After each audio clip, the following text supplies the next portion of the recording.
Welcome to this presentation of the Rotary Club of North Bethesda, Maryland, USA. Our club was established in 1974. We meet every Friday morning at 7:45 a.m., and we often invite guest speakers to give presentations on all kinds of interesting subjects. Please contact us through our website at nbrotary.org. And thanks for watching. Mark Foraker is with Mercy Health Clinic, which is one of our partners in the North Bethesda Rotary Community Health Challenge. It was founded in 2000 by members of the Social Concerns Committee at Our Lady of Mercy Church in Potomac, Maryland. Mercy started as an all-volunteer clinic occupying a few rooms in the Montgomery County Up-County Regional Services Center in Germantown. The clinic quickly grew to a number of patients served and a number of volunteer physicians and nurses recruited to serve them. Today, Mercy has a small paid staff and nearly 50 volunteer physicians who provide primary and patient specialty care to nearly 1,800 patients annually. We are currently providing, they are currently providing 7,200 patient appointments annually for our uninsured neighbors. So Mark is the nonprofit executive. He's got a lot of experience, including St. Luke's, Man of Food. He's got a master's degree in nonprofit management and a PMP certification in project management. So Mr. Foraker, without any further ado, I welcome you to the club, sir. All right, thank you. Yeah, part of me wants to change my subject matter and talk about 3D printing and remote control and robotics, which is something I do on the side. It would probably be much more uplifting than my planned conversation. But essentially, my talk today is going to dovetail a lot with what the earlier conversation that you all were having. And I've actually decided to make some changes in what I was going to say to more conform with that from my perspective of what we have seen, experienced, and the impact it has had. And so it'll be good to hear, Stephen, your input. I don't believe we've really met in the past or talked much about our backgrounds, but it'll be interesting to hear from your side. Most of our relationship and our day-to-day working relationships with hospitals is with Shady Grove Adventist, and also from Michelle from Mobile Med in the conversation or in the question side. There might be more to go on here. So I'm not going to talk a lot about our background because I know I had spoken to this group once several years ago, but I will talk about some of the changes that we've put in place that are relevant to the past 19 months. So we did start out as an all-volunteer clinic 20 years ago. And in perspective, Mobile Med's a little more than 50 years. We're a little more than 20 years old. And we were founded to serve the Up-County region in Montgomery County, and we are a single site. So right now we have about 2,400 patients because of a recent expansion. And we had, about 4 years ago, we had adjusted our model to go away from being solely a all volunteer model to having paid providers. So right now on staff, we have, there's been some turnover, but say approximately 1.5 FTE of paid staff, paid medical staff, and they're predominantly nurse practitioners and physician assistants. And so that move was done for other reasons. We knew that we had to diversify the type of patients we were seeing because their cases were becoming more complex. They were becoming insured. Some of them were becoming insured. And so we started adding on payers to continue to see that patient population based on feedback we were receiving from our patients. So you fast forward to March of 2020, when it all started to feel like it was falling apart for us.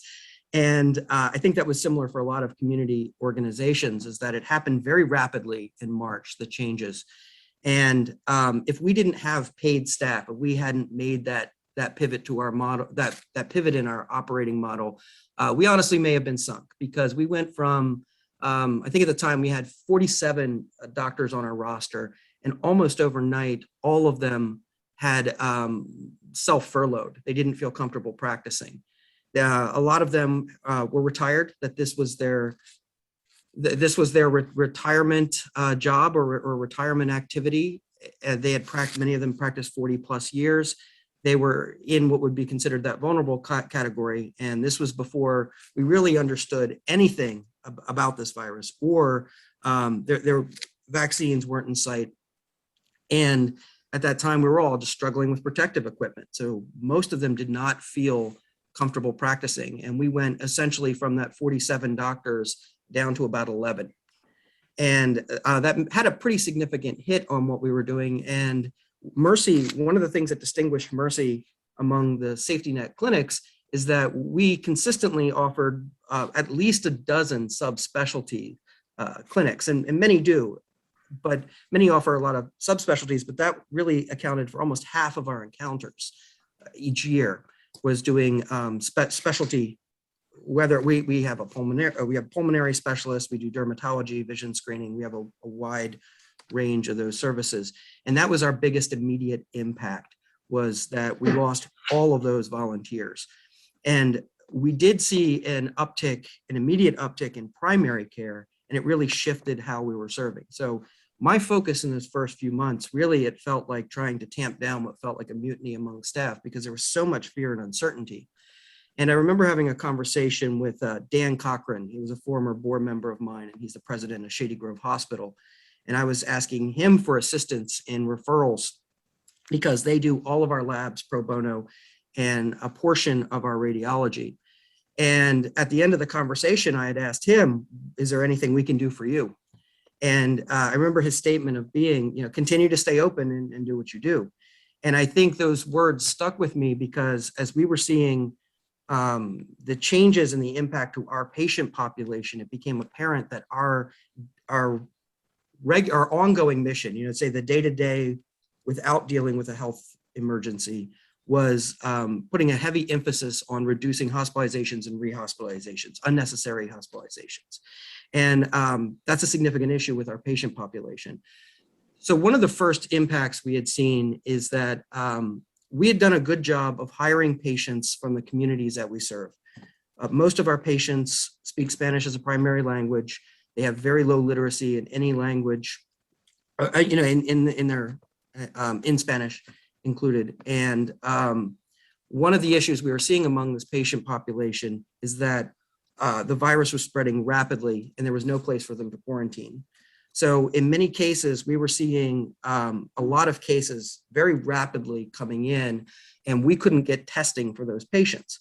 And then sure enough, I saw it in my staff, because the living situations of my staff were very similar to those of our patients. There were multiple generations living in one household, and there could easily be 6 or 7 people in one household, all working in different places.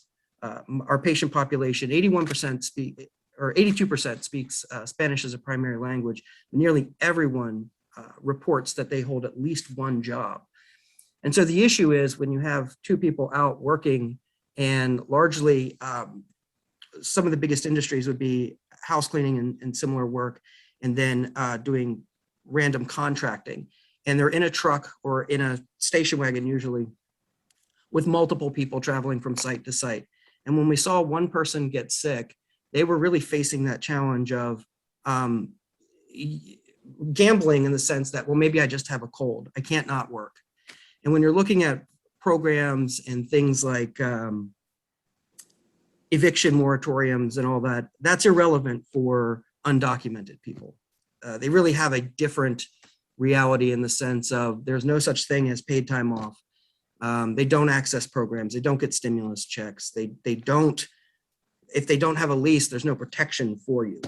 And that's something we've seen of a desire to continue to work throughout this. And I know with health officers, as they were trying to figure out what to do with certain certain populations, with our health officer in certain populations, the reality was there was no place to quarantine. If you're in a home where everybody is, every bedroom has multiple people in it, it would spread rapidly. So I had our first staff case that we had at the clinic was in April of that year. And she was one of those cases that you hear long COVID, extended symptoms. There's various terms that people throw around with this, but she was essentially sick in some way, shape, or form for what seemed like 3 months.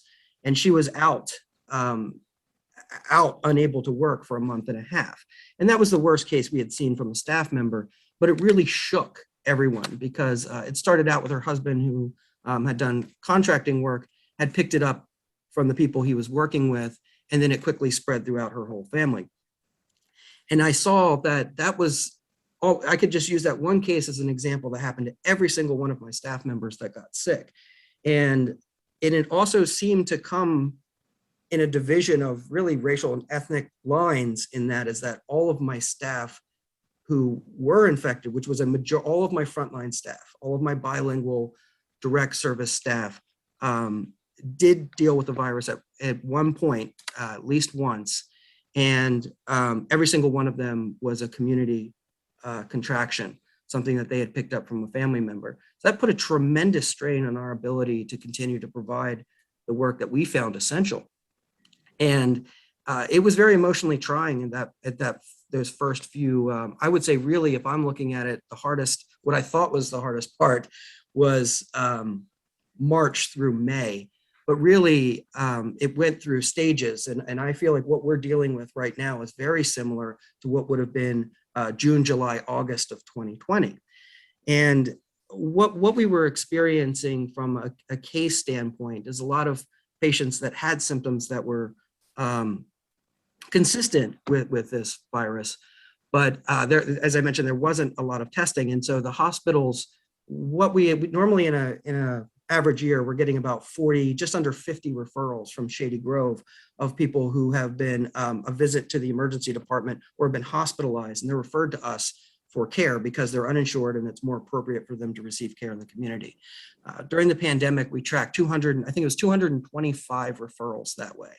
And a lot of them were people that hadn't been a part of this healthcare system, places like Mercy, Mobile Med, Holy Cross clinics, that do this type of care as well. And that was a significant uptick for us. And we did see one of the points that came up in the conversation earlier were deaths.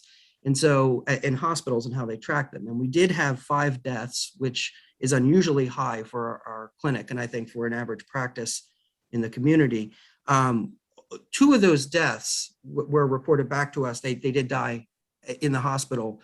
Were reported back to us as COVID-related deaths, but the patients also went in for that. And they were what you would consider those odd cases. They were young. Both were either in their early 40s or were in their late 30s. And what really was different for us is it placed an emphasis on case management for everyone at the clinic. We found ourselves scrambling for equipment and revisiting how we were doing care because we were most of us quickly pivoting to providing telemedicine as a way to extend our ability to see patients when we were trying to reduce the number of individuals in the building at any one time. But we were looking at our data and finding out that we were, I guess you could say in some ways, dropping the ball on things like vital signs and being able to check things we use to monitor patients' health outcomes, like our patients with hypertension, being able to check blood pressure, or diabetic patients doing medication management. So it was an ongoing exploration for us of trying to figure out ways that we can provide this care in the patients, while the patient is remote. So a lot of us were able to benefit from an active community and get things like electronic blood pressure monitors, pulse oximeters, things that we could put together these items in kits and distribute them to the patients so they could self-monitor and do some of their vital signs to help us track this while it's remote. And with those 2 patient deaths, they were very traumatic for the families involved. And because the referral with both of those patients, we got the referral for them right before they went into the hospital. And really our work was with the surviving family members. And because in both of those cases, the patients were female and their spouses, their husbands became our patients as a result, and both had COVID, but much more mild symptoms. And I felt like the work in that case, the hospital did the work on our patient in that sense, and what was our original patient. And really what our work was with the family, making sure we could help them manage their symptoms and navigate this, and taking on the role of really having to be grief counselor and help them from a referral standpoint find other resources. And that really defines that entire past year that we had. The 3 other cases that we had deaths were all cancer related, and one was a case we had for quite some time, and that patient was not in the hospital for COVID at all, but the other 2 had. So I know we have them recorded as cancer-related complications, and that they had COVID at the time.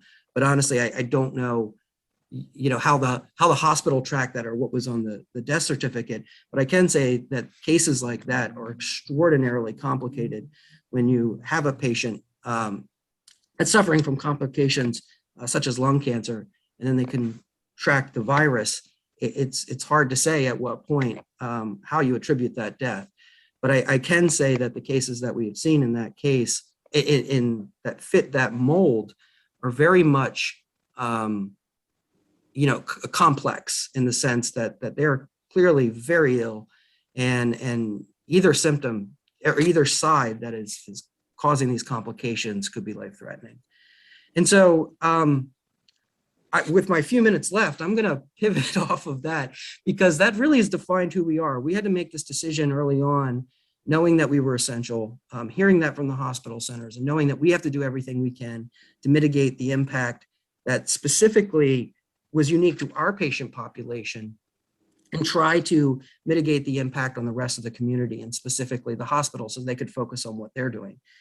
And that really started to define who we are and how we were adjusting our practices. We continue to distribute free medication to our patients. About 80% of our patient population receives medications from our dispensary, and we kept that open the entire time. Our staff, including myself and the medical director, showed up every single day, and we stayed open. We lost the equivalent of, I think it was 6 shifts that we weren't able to staff, but our pharmacy was able to distribute the whole time.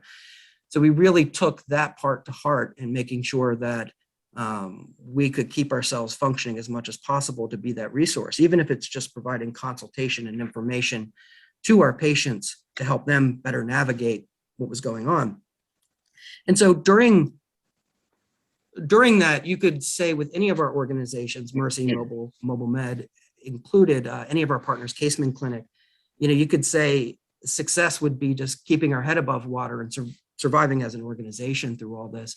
But we also had the opportunity to expand and add adolescent patients. We have been working on this as part of our strategic plan for solidly about 3 years. And we received grant funding from an organization called Giving Together that finally gave us that seed money, that opportunity to put the legwork and effort into launching this service. So we wrote the grant in 2019, and they reached out to us in mid-2020 to see if we felt we could still do this, because they wanted to proceed with this grant program.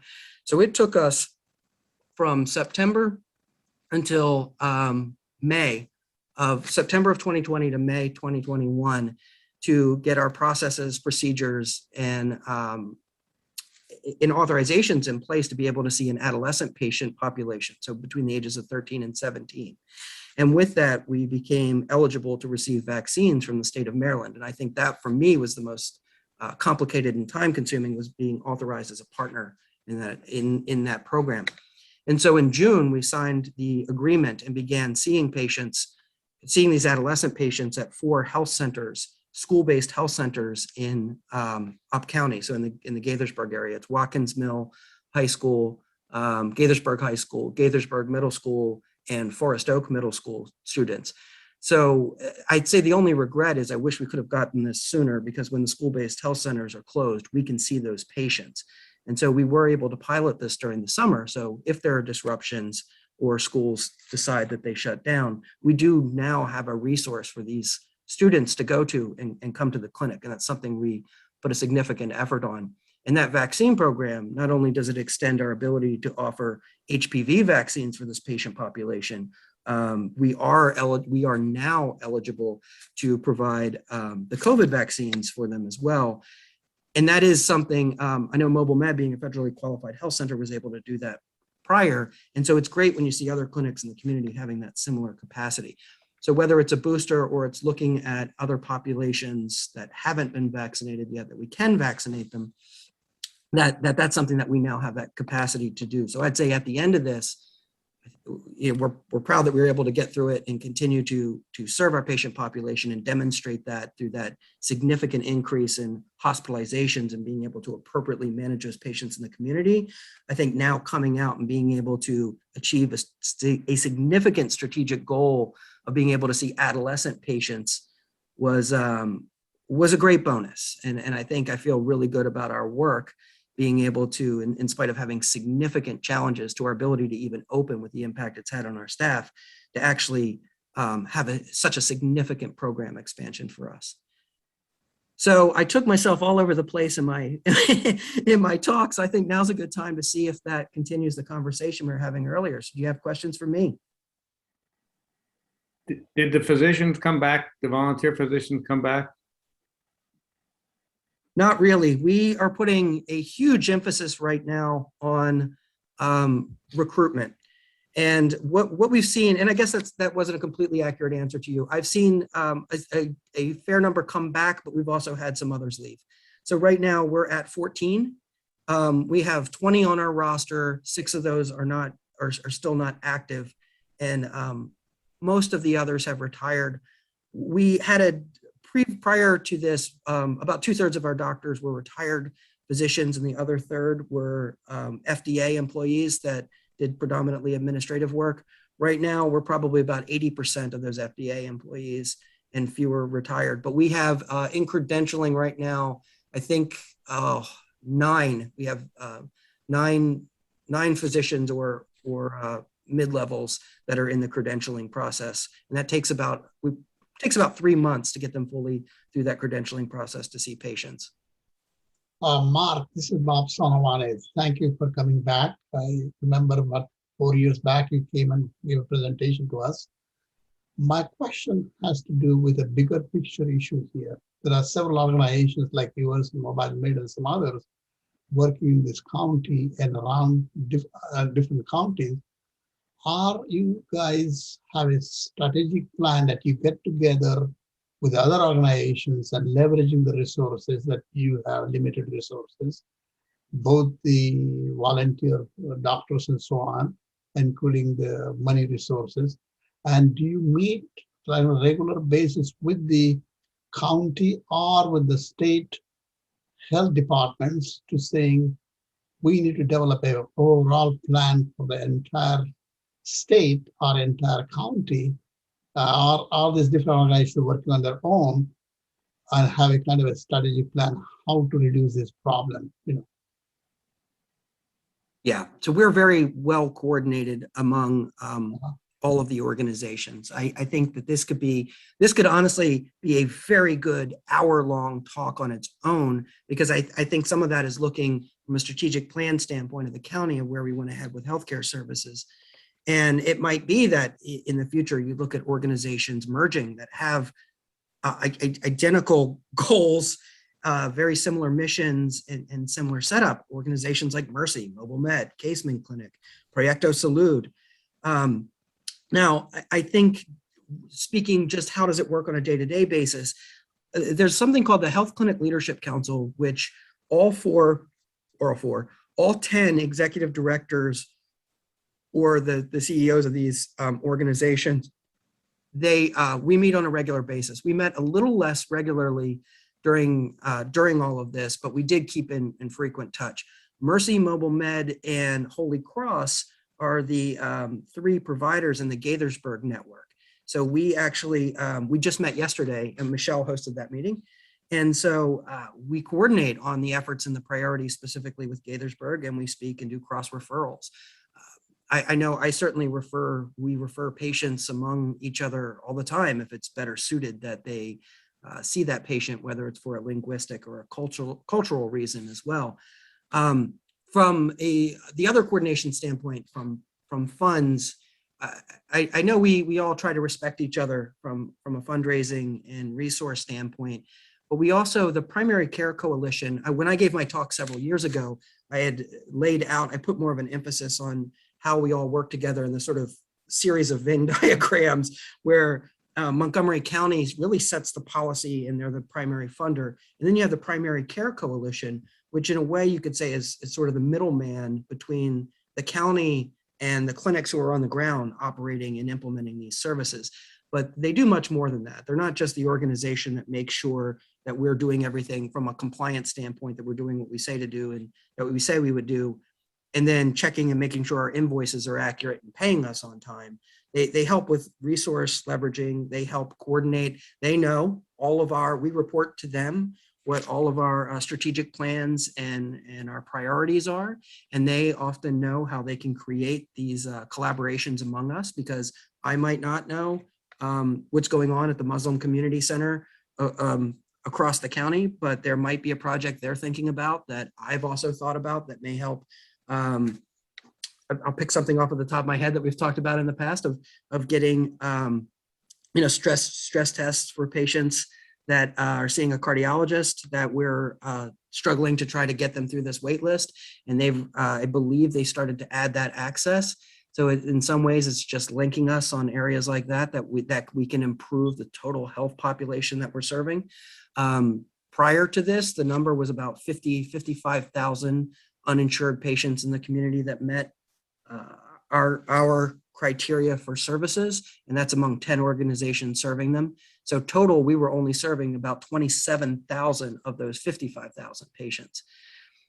So that's a lot of that coordination comes at that level. There's also an advocacy group that I serve on that comprises members from that Health Clinic Leadership Council. There's members from the Primary Care Coalition and the county board, which is the Montgomery Cares Advisory Board that looks at support programs for the uninsured and low-income patient population from a population health standpoint. And I could certainly, is there anything that I missed that I didn't answer for you? Because I could keep talking for another 20 minutes on this. No, that's fine. Thank you. Thank you. It was helpful. I was saying my point was the coordination and the participation of the county health department as well as the state, because the resources are limited. So how you are coordinating these activities across the county or across the state. That was the point I was trying to get at. Yeah.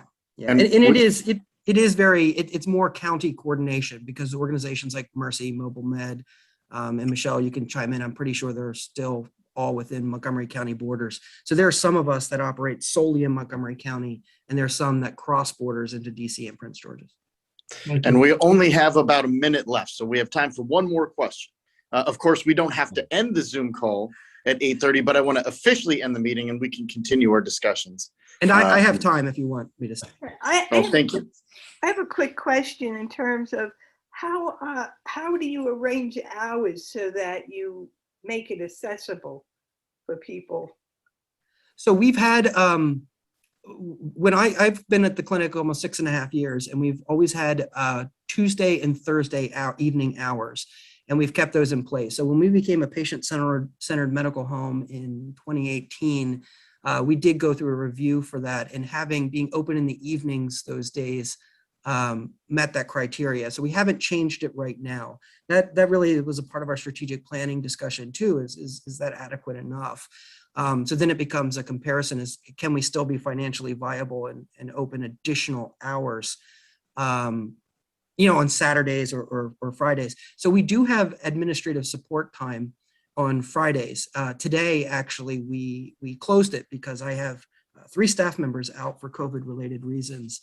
All 100% of my staff are vaccinated. I have 1 person out because their child was sent home from school and had to quarantine. I have 1 person out with a breakthrough case that hopefully she's coming back Monday. Wow. And I have another person out on whose family member just died from complications of this. And she's on bereavement.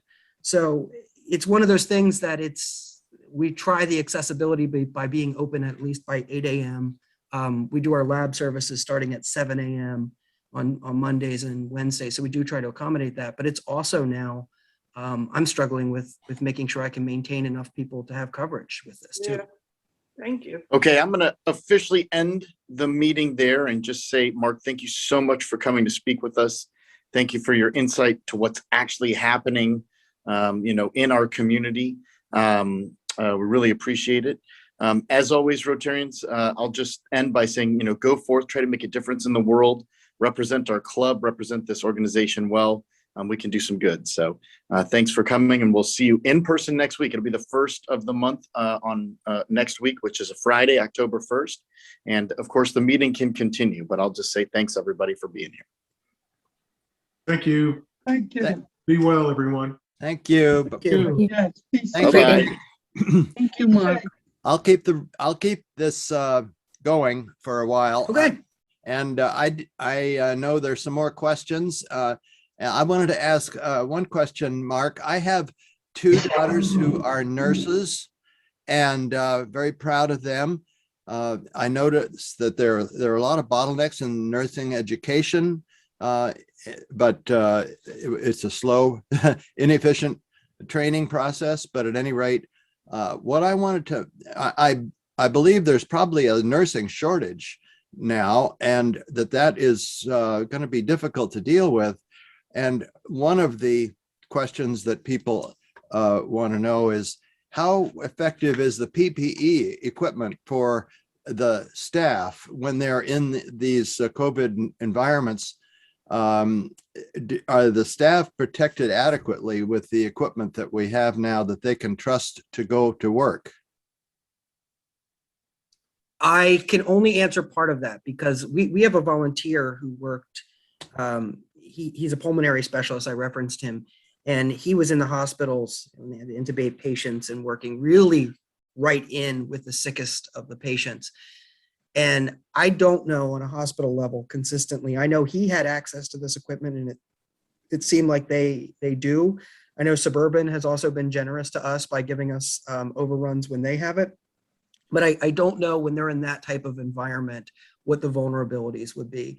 From a clinic standpoint, I believe firmly that there weren't any contractions within the clinic by the practices we operated under. And I think we were fortunate. I was terrified because you could no longer buy from our suppliers. You couldn't buy things like gloves, hand sanitizer, gowns. But we were fortunate when we talk about those referrals and coordination the coordination in the community, that all of our organizations had access to gowns, protective gowns, surgical masks, and N95s, as well as face shields and goggles.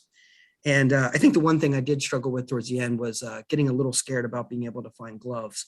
But that was something that we were able to provide that for our staff. And there's protocols of concern, and the same with patients. Like right now, we don't always know the degree, how effective the mask that the patient has on. So we do provide masks for patients as well, because that's part of this protective process that we do a lot of pre-screening. But we had an issue just last night. We had to figure out what protocols we were going to go under because a patient wasn't completely upfront with us about their symptoms. And when they got back to the exam room, that they were coughing, which caused the provider to have concern. And we got notification yesterday that they did test positive for COVID. So that's really, to answer your question, is we had to look, what were was everybody practicing the the policies and protocols that are in place? Was everybody masked? What equipment was the provider wearing?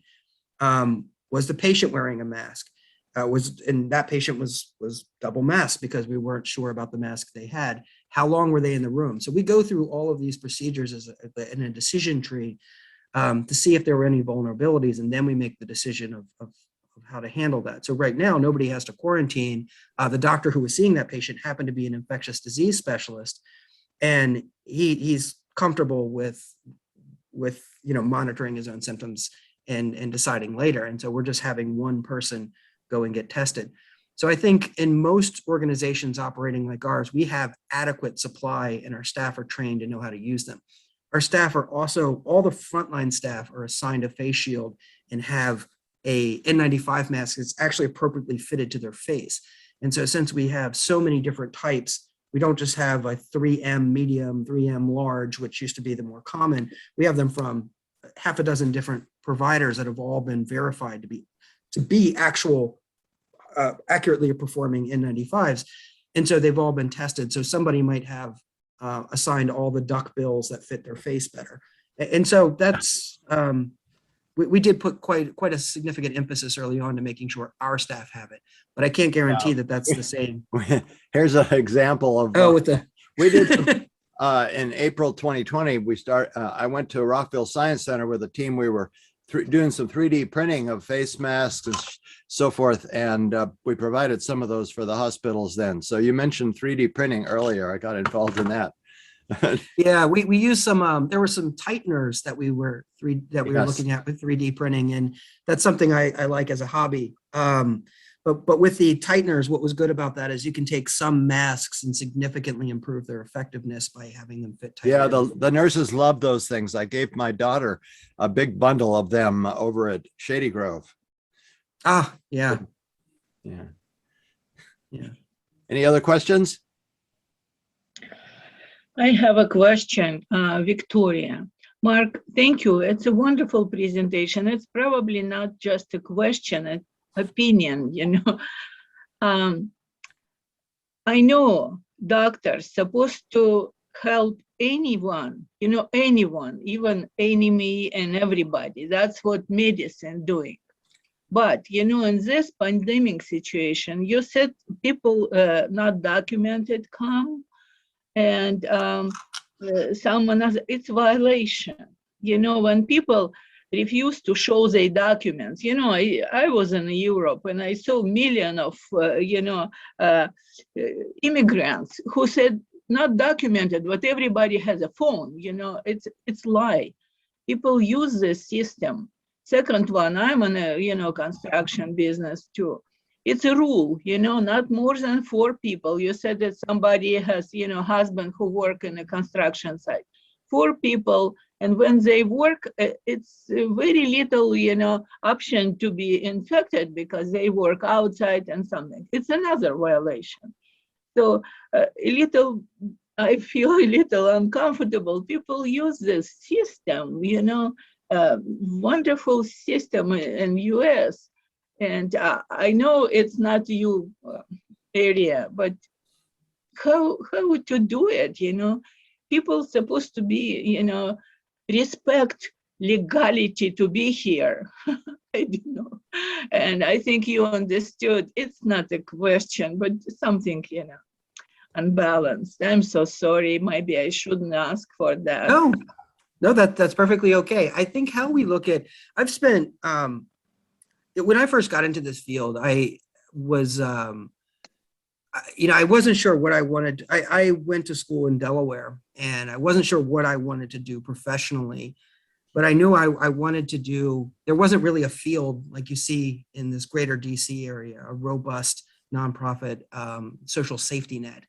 And where I was, I knew I wanted to help people. I had, my best friend had, he was paralyzed at the age of 23. And that was my first you know, entry into what these services were like. I mean, there isn't a lot of support from, say, a government standpoint. Really what helped him was the community coming out and forming what felt, you know, later now that I look at it, this is a lot of what nonprofits are doing, and helping him. And that always stood with me of how he was able to succeed and thrive by people coming together and helping him at his most vulnerable moment, and then giving him the tools necessary to work, to go back to school, to make the best of his situation. And that stuck with me throughout my life. And I think coming to Montgomery County, my first job was working at St. Luke's House. It's now Cornerstone Montgomery. And so that was actually when I first got to know this club. Was Barry Friedman was a member of it many years ago when I was working with her.